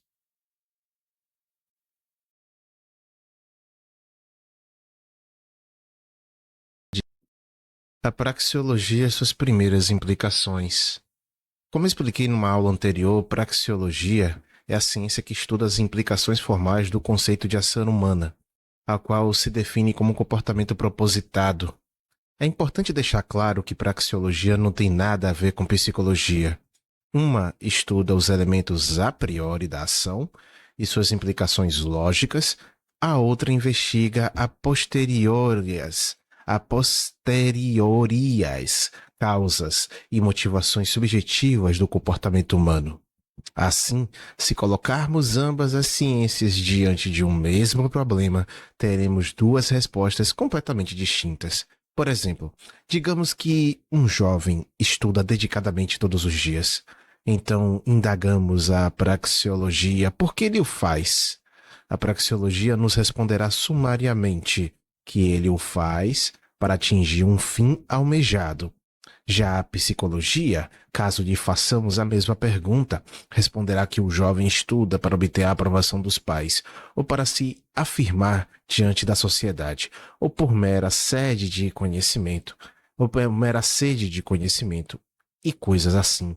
São respostas completamente distintas para a mesma pergunta. Deve-se dizer também que a praxeologia não lida com comportamentos involuntários do organismo, como reflexos e atos falhos. A praxeologia se assemelha mais à matemática que à psicologia, uma vez que constrói todo o seu corpo teórico dedutivamente a partir de uma base axiomática. Seu axioma fundamental é o conceito de ação humana. Trata-se, portanto, de um conceito e não de uma proposição. Dizem por aí que o axioma da praxeologia é a proposição: o homem age.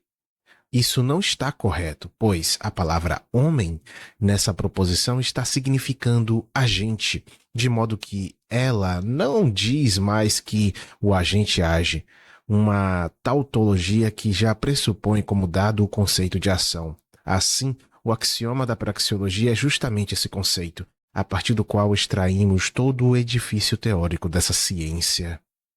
Note que um comportamento propositado pressupõe logo de início duas coisas: um mundo externo e uma mente interna, pois, sem um mundo externo, não haveria comportamento.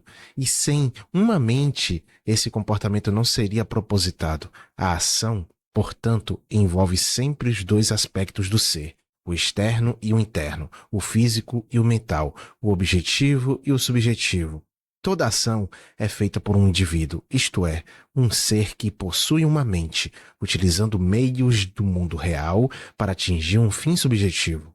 Isso implica imediatamente o individualismo metodológico, ou seja, que somente indivíduos agem, e não grupos nem sociedades, pois somente indivíduos possuem mentes, como já explicamos na aula 6. Uma vez que toda ação se passa no mundo externo, isso significa que toda ação se dá dentro de um determinado ambiente ou situação. Aquelas coisas sobre as quais o indivíduo não consegue agir são chamadas por Rothbard de condições gerais da ação. Já aquelas coisas que o homem pode mudar, essas ele chama de meios. Toda ação se dá dentro de determinadas condições gerais e utiliza certos meios. O ar atmosférico, por exemplo, faz parte das condições gerais das nossas ações neste planeta, pois não podemos controlá-lo. Você apenas pode parar de respirar. Meios são estritamente necessários para realizar qualquer ação. Porém, os meios são sempre escassos, isto é, são limitados em relação aos fins a que podem servir. Rothbard, Man, Economy and State. Se os meios não fossem limitados, isso significaria que não seriam meios, mas sim condições gerais do ambiente, como o ar. Dado que os meios são limitados quanto aos fins a que podem servir, o homem precisa escolher a qual fim ele vai atender primeiro. Isso significa que, ao decidir como vai agir, o homem abre mão de agir de todas as outras formas possíveis. Toda ação humana pressupõe, portanto, uma escolha. Porém, se o indivíduo fez uma escolha, isso significa que ele teve uma preferência. Assim, toda vez que o homem age, ele faz aquilo que considera mais importante no momento. Isso significa que os indivíduos possuem o que chamamos de escala de valores, ou escala de preferências, ou ainda hierarquia de valores, se preferir. Nessa hierarquia de valores se encontra, em primeiro lugar, o fim que o indivíduo considera mais urgente no momento. Em segundo lugar, o segundo mais urgente, e assim por diante. Daqui deriva a lei da utilidade marginal decrescente, que diz o seguinte: dado um conjunto homogêneo de bens, como por exemplo uma cesta de pães, o acréscimo de mais uma unidade do mesmo bem fará com que a utilidade marginal de cada uma das unidades descresça. Isso significa que, quanto mais pães você tem, menos cada um deles vai valer para você.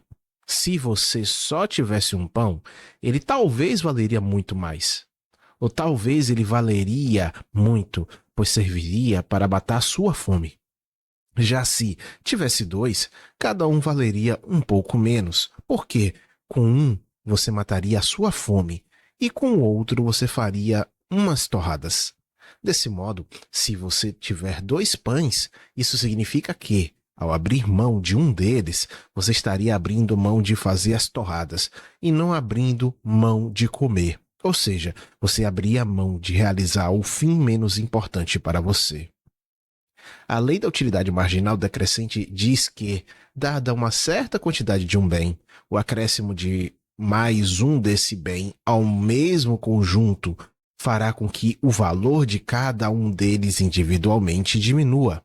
Porque agora, com esse acréscimo, se livrar de uma unidade individual desse bem significa abrir mão de realizar o fim menos importante que se poderia realizar com aqueles bens, segundo a escala de valores do indivíduo naquele momento. Assim, por exemplo, que eu dei. Quando você tem 2 pães, cada um deles vai valer para você a importância de se preparar umas torradas. Agora digamos que um terceiro pão seja acrescentado. Se você tivesse 3 pães, um você certamente comeria, Um outro você usaria para fazer torradas e o último você usaria para alimentar os pássaros. Como agora você tem três, isso significa que o valor de cada pão individualmente é igual ao valor que você dá ao fim de alimentar os pássaros, pois se você se livrar de um desses pães, isso significará apenas que você não alimentará os pássaros. É por meio dessa lei que se explica a inflação. Quanto mais unidades monetárias se lançam no mercado, menos cada uma dessas unidades vale individualmente. Perceba que é impossível entender esse assunto sem lançar mão do conceito de valor.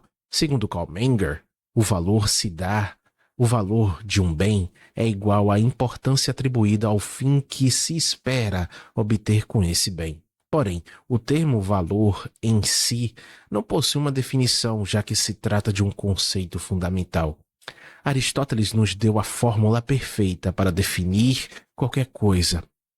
Unir gênero próximo mais diferença específica. Assim, se formos definir chapéu, diremos primeiro que se trata de uma peça de roupa, pois este é o gênero mais próximo a que esse objeto pertence, e depois diremos que se coloca na cabeça, pelo que mostramos qual é a diferença específica entre esse objeto e os outros do mesmo gênero. Já o conceito de valor, como não possui gênero, não aceita uma definição real. Porém, cada ser humano possui uma noção interna do que significa valorizar algo, de modo que não há necessidade alguma de lhe conceder uma definição.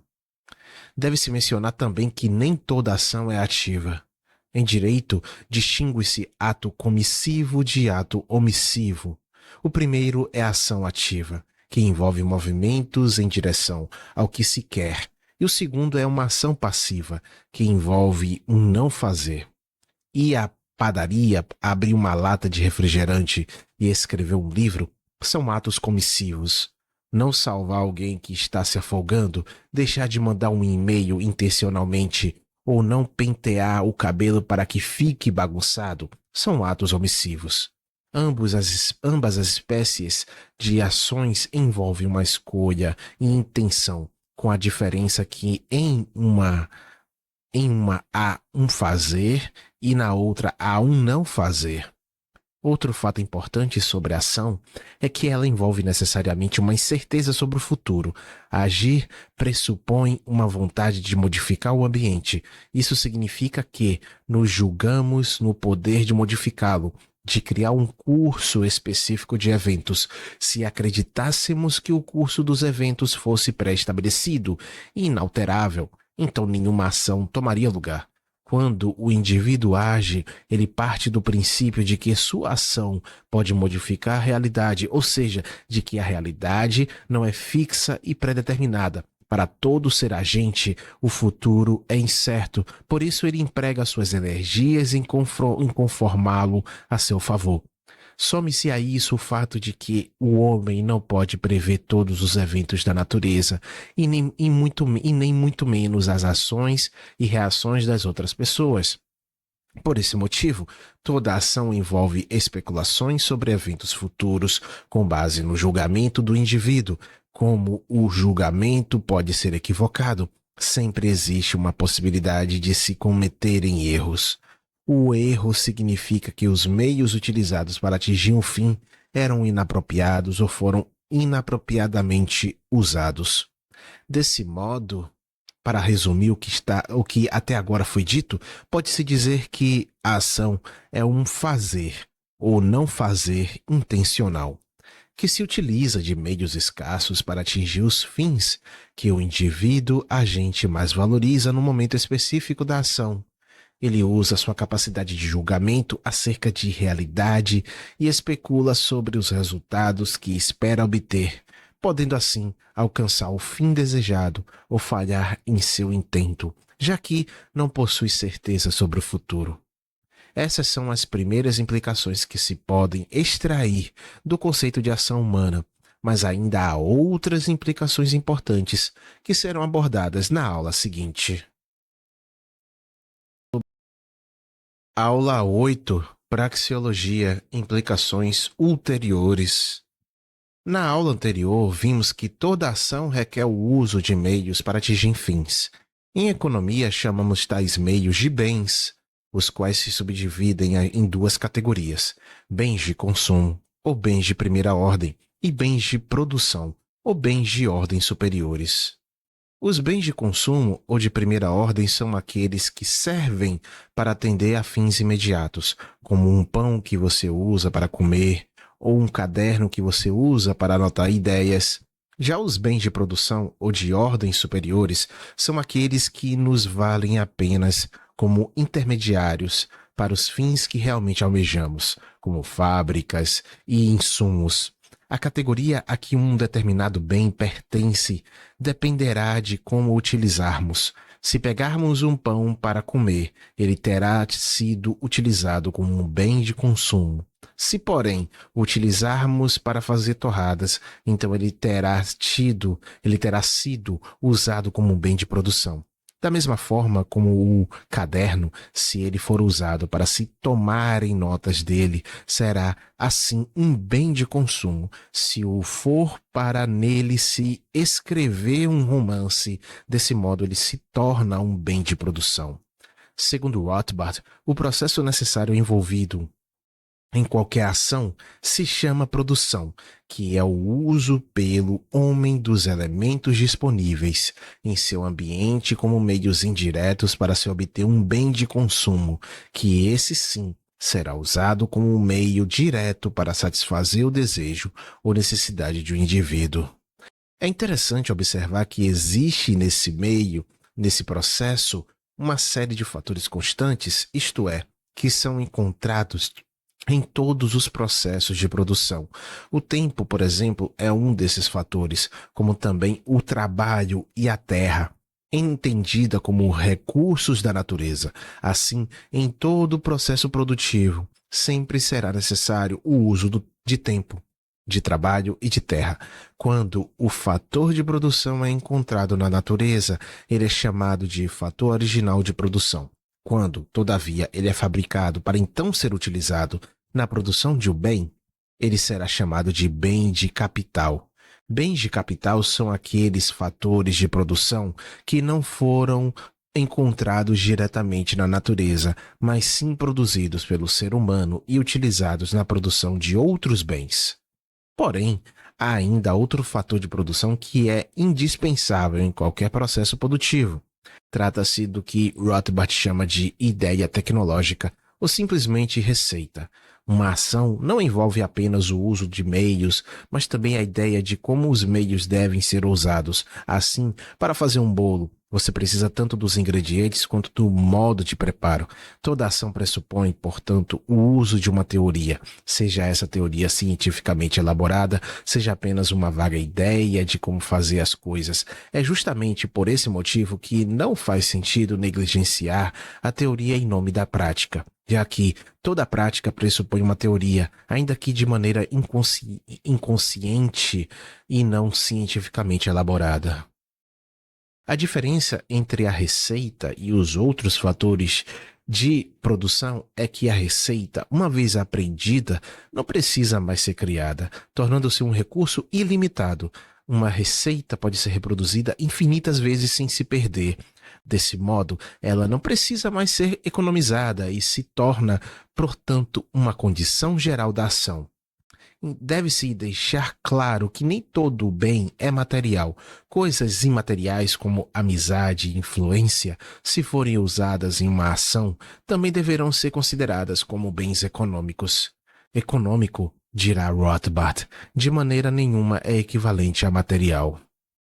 Como elucidamos em aula anterior, o valor de um bem é a importância atribuída ao fim que se espera obter pelo uso desse bem. Daí fica evidente de onde bens de consumo derivam o seu valor. Mas, se bens de consumo valem na medida em que podem satisfazer desejos e necessidades diretamente, de onde se origina o valor dos bens de produção ou ordens superiores? Ora, bens de produção são avaliados conforme a sua utilidade na produção de bens de consumo. Logo, derivam seu valor igualmente do fim que se espera obter pelo uso do bem de consumo final que são capazes de produzir. Outra implicação ulterior importante diz respeito ao tempo, dado que o tempo é um recurso escasso e, portanto, deve ser economizado. Quanto mais rápido um fim for atingido, melhor para o agente.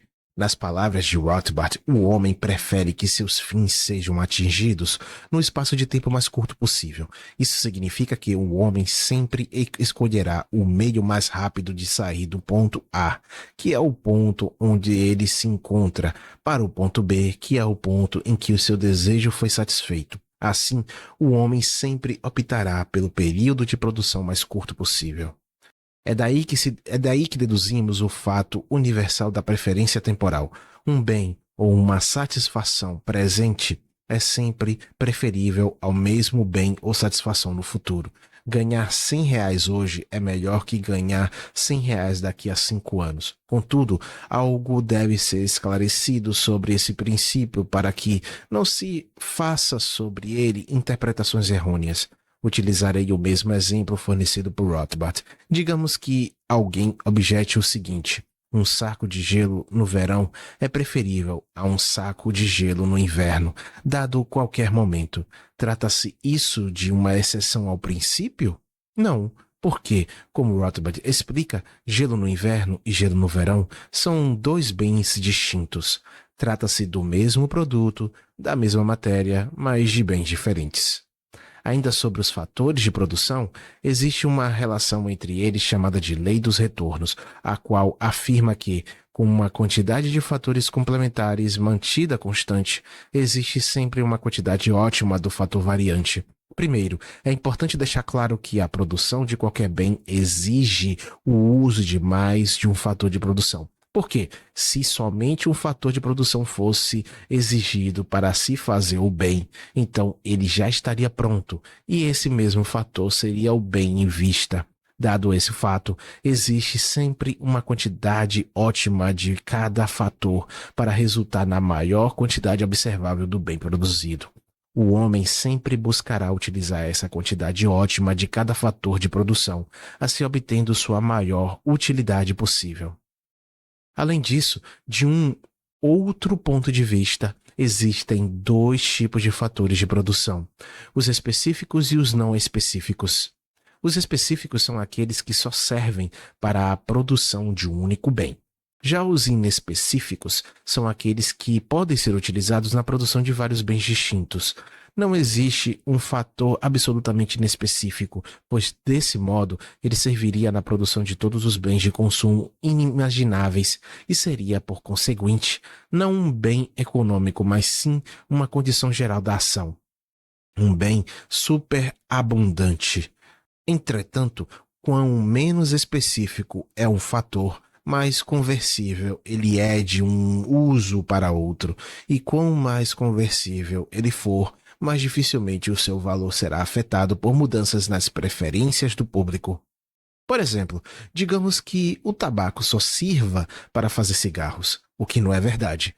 Trata-se, assim, de um bem específico. Nesse caso, se o público consumidor abandonar o tabagismo, o tabaco perderá o seu valor completamente, pois para mais nada servirá. Por outro lado, as terras onde o tabaco era plantado, em sendo fatores altamente conversíveis, podem mudar de tabaco para bens mais urgentes do momento, como o trigo ou o café, assim preservando sua utilidade. Disso se conclui que fatores específicos derivam seu valor inteiramente de um único bem, e que quanto menos específico é um fator mais resistente, é o seu valor com relação às variações do mercado, uma vez que ele tem a capacidade de ser convertido em novos usos. Para finalizar, a escola austríaca também apresenta uma dedução sobre a relação entre trabalho e lazer, a qual é derivada da análise a priorística que viemos fazendo até aqui. Porém, a essa dedução se acrescenta um dado empírico, tirado da experiência humana observável: o fato de que o homem considera o lazer um bem de consumo e o trabalho em geral como algo desagradável. Desse modo, o homem apenas se entregará ao trabalho se o valor dele obtido for for maior do que o valor que ele pode esperar de consumo de lazer. Evidentemente, o trabalho não é um fim em si mesmo, embora algumas atividades laborativas proporcionem certa quantidade de prazer àqueles que as realizam. O trabalho sempre terá por finalidade a obtenção de bens de consumo, dentre os quais se encontra o próprio lazer, isto é, o não trabalho. Aula 9. O processo de mercado. Dados os pressupostos epistemológicos da escola austríaca e as primeiras implicações do conceito de ação humana, podemos agora adentrar no campo da economia propriamente dita, a qual Mises considera como um ramo da ciência mais abrangente da ação humana, a praxeologia. A escola austríaca compreende a economia como um processo, mais especificamente como um processo engendrado por ações humanas que se dão ao longo do tempo, sob condições de incerteza genuína. Como vimos em aula anterior, o tempo é um fator essencial em todo processo produtivo. Nenhum bem ou produto é obtido imediatamente assim que se pensa nele. Toda ação leva tempo para ser efetuada. Entretanto, uma distinção se faz necessária a esta altura, aquela entre tempo newtoniano e tempo real ou subjetivo. A escola austríaca adota o conceito de tempo real, que entende o tempo como um fluxo dinâmico de acontecimentos, em oposição ao conceito newtoniano de tempo, segundo o qual o tempo seria um desenrolar absoluto da duração sem relação com os eventos externos da realidade. No conceito newtoniano, os eventos acontecem no tempo. No conceito subjetivo, os eventos são o tempo. Outro elemento presente no processo de mercado, tal como entendido pela escola austríaca, é o subjetivismo, ou seja, a ideia de que o mercado é feito de ações humanas, as quais envolvem preferências e escolhas subjetivas. Noção esta que se opõe àquela segundo a qual a economia focaria em relações entre magnitudes objetivas e quantificáveis. O objeto central da economia, como já dissemos na aula sobre a tradição praxeológica, são as ações humanas, das quais as magnitudes quantificáveis são apenas o efeito, sendo a economia um processo que envolve julgamentos e escolhas individuais. E uma vez que tais julgamentos e escolhas mudam constantemente, cria-se, assim, um cenário de incerteza genuína, consequência direta do subjetivismo adotado pela perspectiva austríaca. A incerteza genuína significa que não é possível fazer uma lista das possíveis consequências que guarda um determinado curso de ação. Toda ação possui consequências previsíveis e imprevisíveis. Imagine um conjunto de pessoas tendo cada uma valores, gostos e histórias diferentes. Cada uma delas será evidentemente afetada de modo diverso pelos eventos a que a vida as expuser. E cada nova experiência, elas mudarão algo, ainda que mínimo, dentro de si. E isso acontece o tempo todo. Novas ações criam novos estímulos e novas circunstâncias, das quais ainda outras ações promovam, ou promavam, sucessivamente e ao infinito. Pois, impossível saber hoje o que havemos de saber e sentir amanhã. Em outras palavras, vivemos em um mundo de incerteza. Isso faz com que toda ação seja essencialmente especulativa. Contudo, como Hope enfatiza, o fato de vivermos em um mundo de incerteza não significa que a incerteza seja absoluta. Há situações previsíveis e somos, inclusive, capazes de produzir deliberadamente certos resultados com base em nosso conhecimento tecnológico. A incerteza quanto ao futuro, portanto, embora inescapável, não é total. Há por esse modo, uma constante limitação do conhecimento na vida humana. Nem sempre sabemos qual o melhor meio tecnológico disponível para atingir determinado fim. E, frequentemente, os recursos não são alocados da maneira mais eficiente, como saber a esquina ideal da cidade onde montar uma loja de sapatos, onde encontrar os melhores fornecedores em cada momento, como saber o número exato de produtos a fabricar. Tudo isso, ou seja, a falta de informação perfeita, contribui para haver uma perpétua situação de desequilíbrio ou descoordenação no mercado. Melhor se percebe essa realidade por seu contraste com uma de equilíbrio perfeito. Se todos os indivíduos agissem sempre da mesma maneira, conforme aquilo que Mises chamou de economia uniformemente circular, então todos os preços no mercado manter-se-iam iguais a si mesmos ao longo do tempo e haveria desse modo uma situação de perfeito equilíbrio. Esse cenário, contudo, embora seja uma construção mental e nunca venha a se observar na realidade, é uma ferramenta imprescindível para a atividade teórica econômica.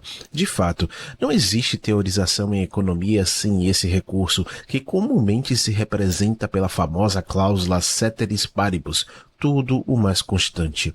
Ao congelarmos a realidade pelo uso dessa cláusula e em seguida colocarmos nela um elemento novo, criamos um contraste que nos permite visualizar qual é o efeito preciso desse novo elemento. Assim, para sabermos, por exemplo, qual o efeito que tem o salário mínimo na economia, basta recorrermos à imagem da economia uniformemente circular e colocarmos esse evento. O que aconteceria? Tudo o mais constante. A instituição de um preço mínimo da mão de obra fará com que aqueles que trabalhavam por menos que isso fiquem desempregados. Afora outras consequências previsíveis desse caso, isso é só um exemplo de como se podem usar essas construções imaginárias.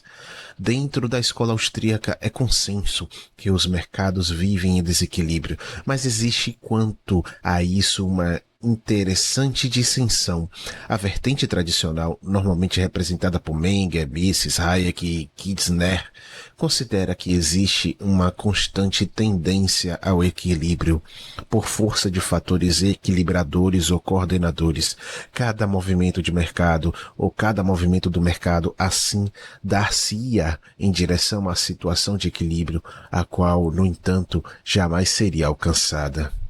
No dizer de Biratan Lório, para a escola austríaca, o mercado é um processo de permanentes descobertas, de tentativas e erros, o qual, ao amortecer as incertezas, tende sistematicamente a coordenar os planos formulados pelos agentes econômicos, como as diversas circunstâncias que acercam a ação humana estão ininterruptamente sofrendo mutações. Segue-se que o estado de coordenação plena jamais é alcançado, embora os mercados tendam para ele.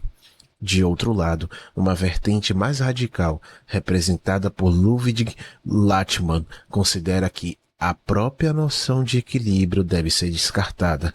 Para esse autor, influenciado pelo ultrasubjetivismo do economista keynesiano G.L.S. Shackle, as tendências desequilibradoras do mercado são tão poderosas e ativas quanto as equilibradoras, de maneira que não faz sentido dar mais ênfase a umas do que às outras. O mercado, portanto, seria um processo ordenado e dinâmico, porém, sem rumo algum, uma vez que as preferências, os recursos, as tecnologias e as expectativas mudam constantemente. Tal é o modelo a que Shackle denominou mercado caleidoscópico. Na obra de Kirchner, preleciona Fábio Barbieri. A atividade empresarial gera um processo de correção de erros que direciona o processo de mercado rumo ao equilíbrio. Na obra de Lachmann, o subjetivismo das expectativas gera a cada momento opiniões divergentes sobre o futuro, resultando em ações incompatíveis entre si e distanciando o processo de mercado de uma posição de equilíbrio. Assim, do ponto de vista da escola austríaca, o mercado existe como um processo dinâmico em constante desequilíbrio, sendo a ideia de equilíbrio geral apenas um recurso teórico, utilizado em sede de experimento mental para explicar os efeitos de determinadas ações ou intervenções no mercado.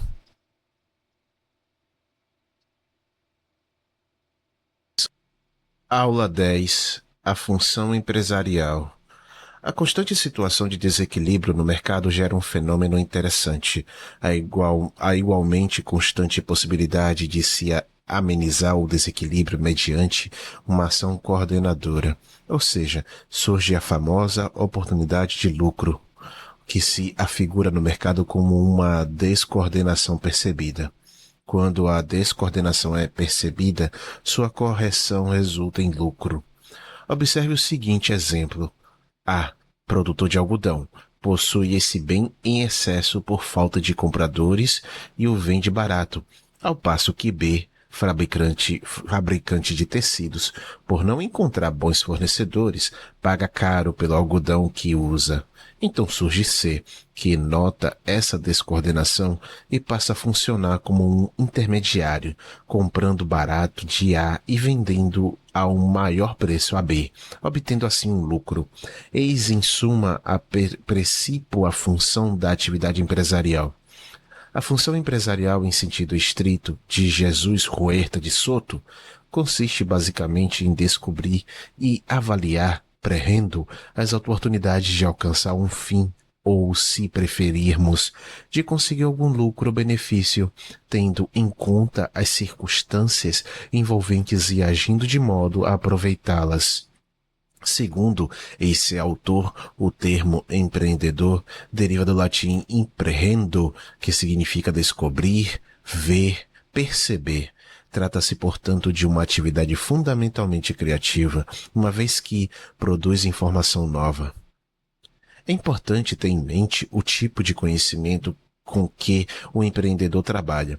Não se trata de um conhecimento técnico formal que se possa transmitir por conceitos bem articulados. Muito pelo contrário, esse conhecimento é de tipo prático não articulável, o que significa que um empresário não saberia ensinar alguém a bem exercer sua função tanto quanto um ciclista não saberia escrever um manual sobre como andar de bicicleta. O conhecimento prático é aquele que se adquire com a experiência direta, com o treino, com a vida. Daí ele ser tácito, isto é, impossível de ser comunicado.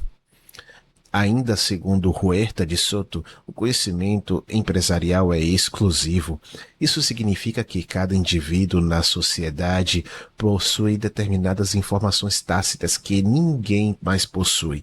Contudo, uma vez que nenhum indivíduo possui todas as informações do mercado, isso significa que essas informações se encontram espalhadas nas diversas mentes individuais, cada uma guardando alguns bits exclusivos do conjunto inteiro desse conhecimento.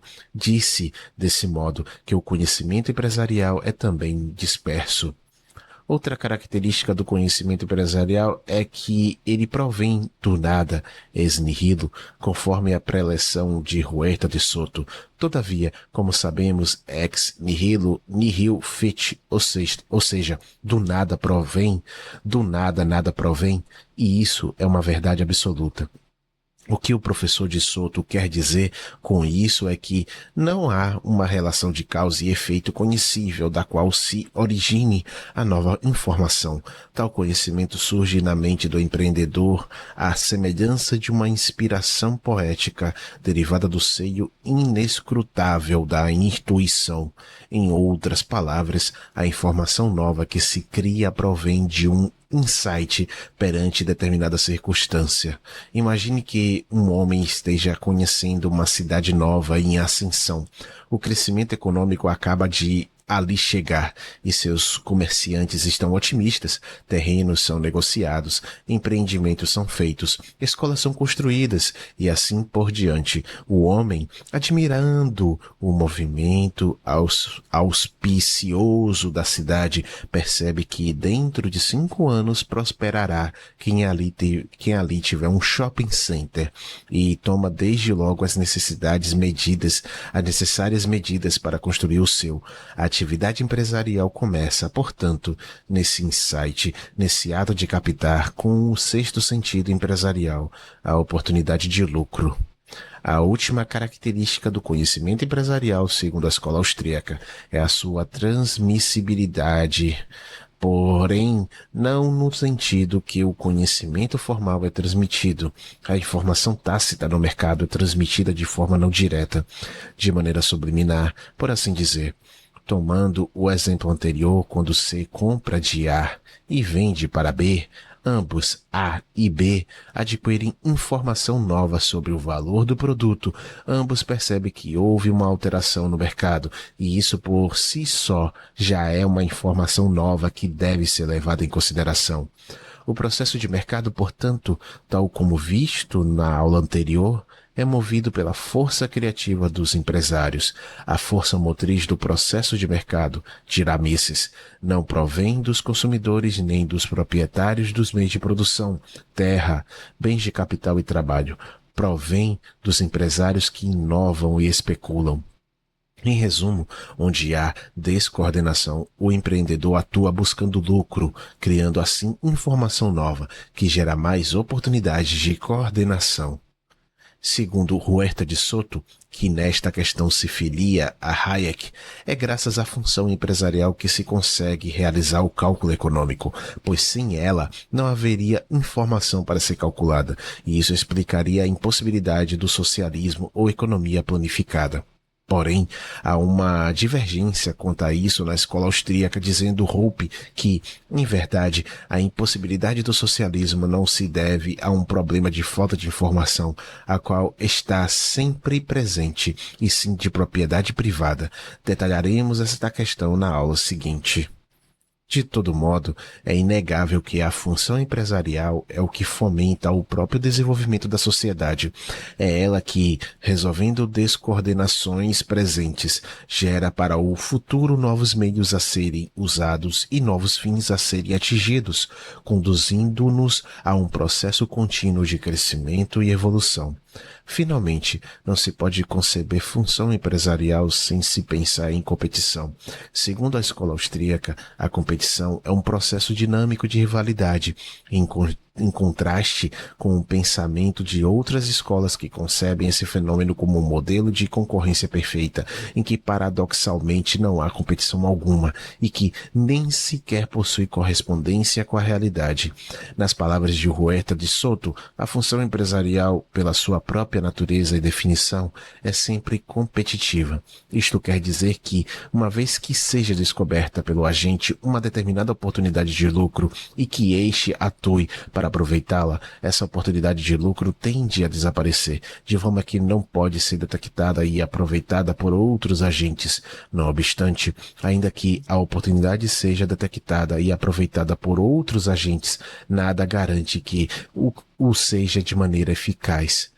Na verdadeira competição, portanto, que nada tem a ver com o modelo autocontraditório da concorrência perfeita, o empresário está sempre correndo o risco de que alguém atenda o público consumidor de forma mais satisfatória e assim tome sua parcela de mercado.